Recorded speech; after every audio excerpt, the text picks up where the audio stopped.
नमस्कार मित्रांनो. आज आपण आलो आहोत अशा ऐतिहासिक स्थळाला भेट देण्यासाठी जेथे साटमारी म्हणजे हत्तीशी खेळ खेळला जाईल. चला तर मित्रांनो, व्हिडिओला सुरुवात करू. कोल्हापूरची साटमारी हा संबंध भारतात व देशविदेशातही कौतुकाचा विषय बनली होती. कारण कोल्हापूर हे हत्तींसाठी प्रसिद्ध होते. कोल्हापूर संस्थानांमध्ये 65 हत्ती होते अशी नोंद आहे. त्यापैकी मोती नावाचा हत्ती शाहू महाराजांकडे होता. तो त्या काळातील सुंदर व बलदंड हत्ती शाहू महाराजांकडे होता. साटमारी म्हणजे माजलेल्या हत्तीला रणांगणावर मोकळा सोडून त्याच्याशी झुंज देण्याचा धाडसी खेळ. या खेळाचे फोटो पाहिल्यास किंवा माहिती ऐकल्यास तो खेळ क्रूर वाटतो, पण त्या खेळामागे एक कारण होते. नर हत्ती काही काळ मस्तीमध्ये येतो, त्याला मद चढणे असे म्हणतात. त्यावेळी हत्ती मावत किंवा सांभाळणाऱ्या व्यक्तीला ओळखत नसे. त्यासाठी त्याची मस्ती उतरवण्यासाठी साटमारी हा खेळ खेळला जाई. हत्तीशी झुंजणाऱ्या वीराला साटमार असे म्हणायचे. हा खेळ म्हणजे प्रत्यक्षात मृत्यूशी झुंज होती, पण शाहू महाराजांनी मस्तवाला हत्तीशी खेळणारी माणसे तयार केली होती. कोल्हापुरातील साटमारीचे मैदान कोल्हापुरात भरवस्तीत कासबागेजवळ आहे. साटमारीचा आखाडा 200 फूट लांब व 200 फूट रुंद आहे. साटमारी मैदानामध्ये हत्तीला प्रवेश करण्यासाठी 12 फूट रुंद व 10 फूट उंच असे प्रवेशद्वार आहे. त्याला खिंड असे म्हणतात. हत्ती आतमध्ये गेल्यानंतर हे प्रवेशद्वार बंद केला जाईल.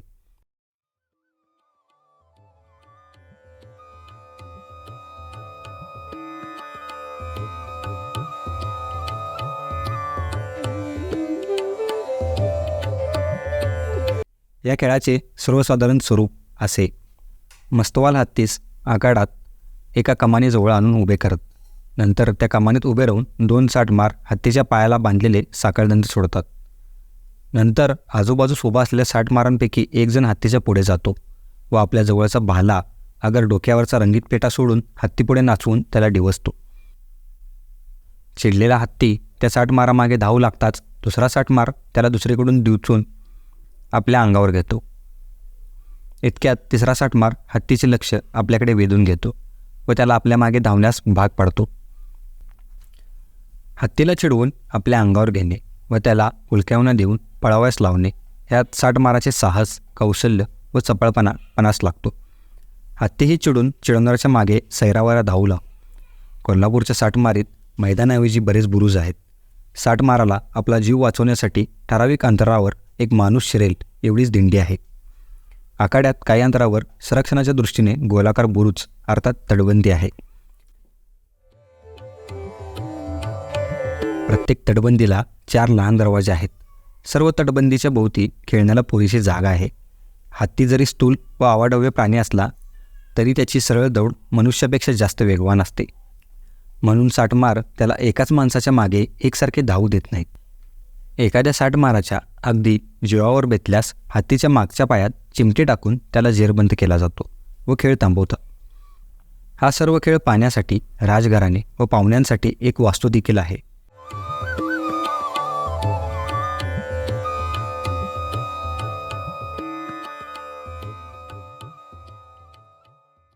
त्या वास्तूवरती साटमारीचे मैदानाची साक्ष देणारी शिळा देखील आहे. साटमारीची अधिक माहिती आम्ही इतिहास संशोधक इंद्रजित सावंत सरांकडून घेतली, ती पाहू. शाहू महाराजांना बलदंड हत्ती पाळायची खूप आवड होती. कोल्हापूर संस्थान हे शाहू महाराजांच्या काळात गजराजांसाठी प्रसिद्ध होतं. शाहू महाराजांच्याकडं त्यावेळेला एकूण 65 हत्ती होते असं आपल्याला समजतंय. त्यापैकी काही हत्तींची नावं सुद्धा आपल्याला माहित आहेत. त्याच्यामध्ये गजराज, यशवंत, मैलाबक्ष आणि मोती नावाचा एक भारतातील त्यावेळेचा सगळ्यात उंच आणि तगडा हत्ती शाहू महाराजांच्याकडे होता. तो मोतीगत जो होता तो शाहू महाराजांचा खूप आवडता होता. आणि इतक्या सगळ्या संख्येनं हत्ती असल्यामुळं ते नर हत्ती जो असतो तो वर्षातील काही काळ मस्तीत येतो. तर मध त्याला चढणं म्हणतात. त्याला मदांध होतो. तो मध त्याच्या ह्याच्यातून ग्रंथीतून व्हायला लागतो कानाच्या मस्तकाच्या पाठीमागून जवळून. आणि तो जे त्याचे ते वाढलेले जे मस्ती असते ती जिरवण्यासाठी म्हणून शाहू महाराजांनी कोल्हापूर संस्थानामध्ये एक आगळ्या वेगळ्या खेळाची निर्मिती करून घेतली किंवा एक शोध घेतला असं म्हटलं तर ते काय वावगं होणार नाही. खरं तर हा खेळ प्राचीन आहे, पण शाहू महाराजांनी या खेळासाठी विशिष्ट पद्धतीची दगडी बांधणीतील मैदान तयार करून घेतली. त्याला त्या मैदानांना आगड म्हणत. ही आगड म्हणजे नुसतं खुलं मैदान नव्हतं, तर त्या मैदानामध्ये गोल असा आकार त्या आगाडांचा असायचा किंवा चौकोनी काही आगाड आहेत. रावणेश्वरचं जे आगाड आहे खासबाग मैदानाजवळचं ते चौकोनी आगाड आहे. सोनतळीला जे आगाड होतं ते गोल आहे. राधानगरीचं जे आगाड होतं ते सुद्धा गोल आहे. रुकडीला जे होतं ते गोल आहे. अशी गोल अरेना असे तयार केलेले होते आणि त्या आगाडांमध्ये मधी मधी जे हत्ती संघ झुंजणारे जे वीर असतात त्यांना बचावासाठी म्हणून असे बुरुज बांधलेले होते, दगडी बुरुज, जे हत्तीच्या धडकेला सुद्धा ज्यांचं मजबूती राहील अशा पद्धतीचे ते बुरुज होते. आणि शाहू महाराजांनी शोधून काढलेल्या या खेळाला साठमारी म्हणत. या खेळामध्ये मदमस्त झालेल्या हत्तीची मस्ती जिरवणे हा त्याचा प्रमुख हेतू होता, कारण तो हत्ती त्यावेळेला माहुताला सुद्धा ऐकत नसायचा आणि त्याची मस्ती जिरवणे खूप गरजेचं होतं. त्यामुळे असे जे मस्त झालेले हत्ती असायचे, जे क्रुद्ध झालेला हत्ती, जो माहुताला ओळखत नाही, मालकाला ओळखत नाही, असा एकदम क्रूर आणि क्रुद्ध झालेला जो हत्ती असतो त्याच्या संग झुंजायचा खेळ. शाहू महाराजांनी या खेळाला प्रोत्साहन दिलं, ही आगाडं बांधली. ती सुद्धा इथलं देशी जे आपले दाजीबा विचारे आहेत आर्किटेक्ट त्यांनी, आणि कोल्हापुरातले जे फिदा हुसेन सारखे जे कॉन्ट्रॅक्टर होते त्यांनी या आगाड्यांचं बांधकाम करून घेतलं. आणि आर्किटेक्ट जे होते ते दाजीबा विचारे जे स्टेट एक्झिक्युटिव्ह इंजिनियर होते त्यांनी केलं, आणि शाहू महाराजांचा त्याच्यातला सहभाग. ही आगाड मध्ये हत्तीला सोडलं जायचं आणि 15 माणसं असायची साठमारी खेळायला. त्या 15 माणसांचं सुद्धा डिवायडेशन केलं असेल. मुख्य जे साठमार असायचा तो एक असायचा किंवा दोन असायचे. त्या साठमारांच्या हातात कुठलंही शस्त्र नसायचं, त्यांच्या हातात फक्त रुमाल असायचे जे हत्तीला चिडवण्यासाठी आणि अंगावर घेण्यासाठी वापरलं जायचं. आणि बाकीचे जे 15 खेळाडू होते त्यांच्यामध्ये काही जणांच्याकडे हत्तीला डिवचण्यासाठी म्हणून उंच जवळजवळ 17-18 फुटी भाले असायचे. दुसऱ्या काही लोकांच्याकडं वाय बार काढण्यासाठी म्हणजे धूर नुसतं सोडणाऱ्या बंदुका असायच्या, धूर सोडणाऱ्या बंदुका असायच्या. काही जणांच्याकडं हत्ती जर एकदमच क्रुद्ध झाला आणि त्यानं माणसाला पकडलंच, साठमारला पकडलंच, तर त्याला चिमटे लावण्यासाठी चिमटे असायचे. अशी ही 15 खेळाडूंची एक टीम असायची की जी त्या हत्तीला झुंजवत असायची. हत्तीला वेगवेगळ्या पद्धतीनं नामोहरम करायची, हत्तीला पळायला लावायची, आणि हत्ती सुद्धा मोहरा घ्यायचा आणि साठमारांवर किंवा या खेळाडूंवर चाल करायचा. हत्तीनं चाल केली की पळत पळत जायचं, पण हत्तीची सुद्धा स्पीड जास्त असतं, म्हणून अचानक हत्तीला चुकवून त्या जे काही बुरुज तयार केलेला असायचे त्या बुरुजाच्या आश्रयामध्ये लपायचं, किंवा एका बाजूने जायचं आणि दुसऱ्या बाजूने बाहेर पडायचं. किंवा भिंतीमध्ये सुद्धा काही असे हे केलेले होते, दरवाजे ठेवले होते की त्या जिन्यातून तुम्ही बाहेर, मैदानाच्या बाहेर, हत्तीच्या पकडीच्या बाहेर जाऊ शकत असायचे. अशा साठमारी कोल्हापुरात शाहू काळात अनेक वेळा झाल्या. या साठमारींमध्ये काही लोकांना असं वाटायचं की ही साठमारी म्हणजे क्रूरता आहे आणि हत्ती त्याच्यामध्ये मरू शकतो, हत्तीला इजा होते. पण कधीही कुठल्याही साठमारीमध्ये कुठल्याही हत्तीला इजा झाली नाही. त्याला जे भाले सुद्धा असायचे ते साधारण सुई टोचल्यासारखं टोचतील अशा पद्धतीनं टोचायचं, एकदम बोक्सायचं वगैरे, त्याला जखमी करायचं, रक्त काढायचं असं नसायचं. जी शस्त्र तयार केलेली होती हत्तीला हे करायची, ती सुद्धा हत्ती फक्त नामोहरम होईल अशा पद्धतीची ती वापरायची. सुद्धा हत्तीनं साठमारावर अटॅक केला आणि पकडल्यानंतरच ती वापरली जात होती. इतर वेळेला हत्तीला काही होत नव्हतं. उलट अशी काही उदाहरणं आहेत की साठमारीमध्ये साठमाराच्या अनावधानामुळं हत्तीनं साठमाराला पकडलं आणि मारलं. त्याची एक कथा अशी आहे की शाहू महाराजांच्याकडं सोनतळीला जिथं रजपूतवाडी कॅम्प होता त्या ठिकाणची एक कथा अशी नोंद केलेली कथा आहे की एक नामवंत साठमार शाहू महाराज, हत्ती संग झुंजणारी माणसं, हत्तीला खेळवणारी माणसं शाहू महाराजांच्याकडे होती. खर तर शाहू महाराजांच्याकडे जी माहूत असायची हत्ती सांभाळणारी, त्याच्यामध्ये मुस्लिम समाजातल्या व्यक्तींचा भरणा खूप होता अजून सुद्धा ते महात घराणं, ज्याला महात म्हणतो आपण, ती घराणी कोल्हापुरात आहेत. त्यांनी खूप चांगल्या पद्धतीनं हत्ती पाळलेले होते. तसंच शाहू महाराजांच्याकडं चड्डी बादशाह आणि सिद्धी बादशाह नावाची दोन भाऊ भाऊ हे साटमार होते.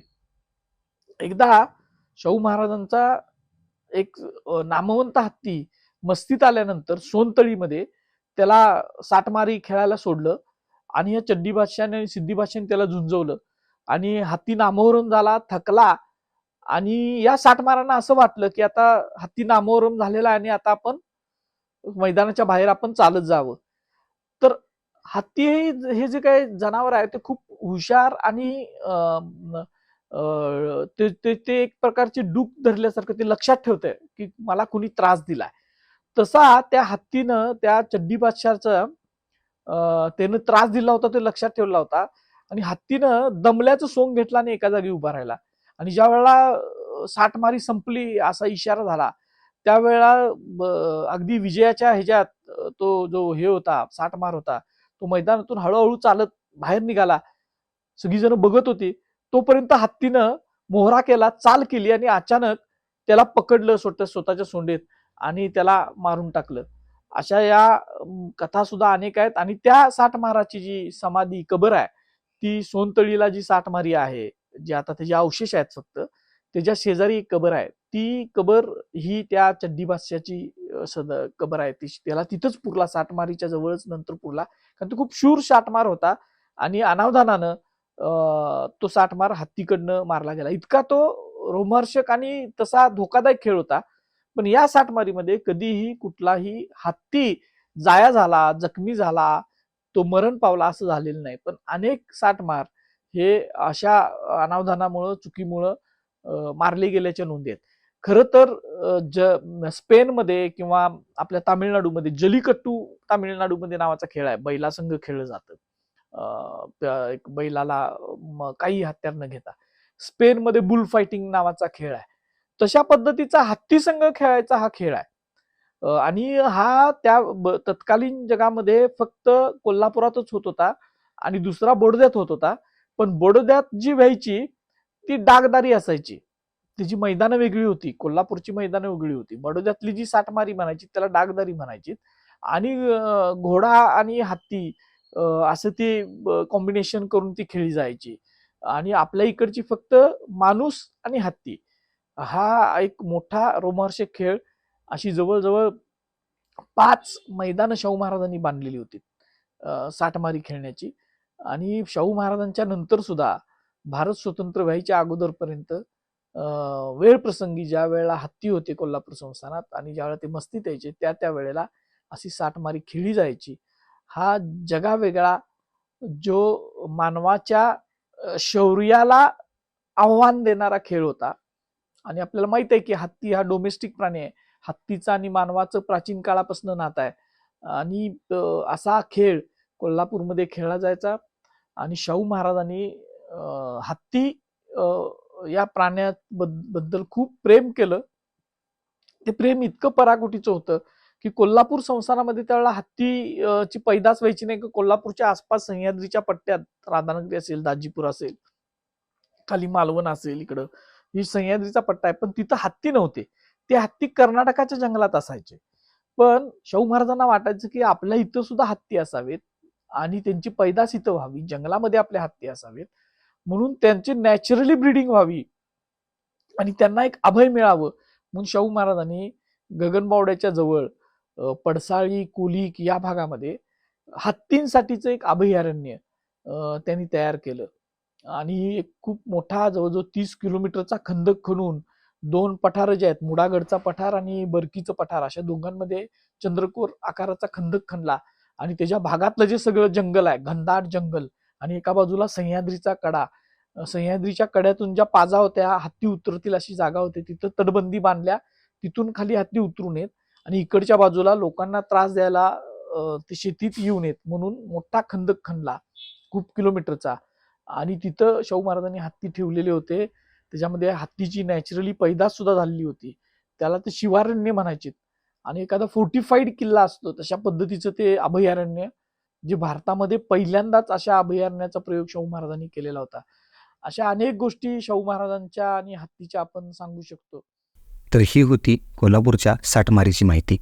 व्हिडिओ आपल्याला कसा वाटला जरूर सांगा. नमस्कार. व्हिडिओ आवडला असेल तर लाईक करा, शेअर करा आणि चॅनलला सबस्क्राईब करा, कारण अशाच दुर्लभ माहिती आम्ही तुमच्यासाठी घेऊन येत असतो.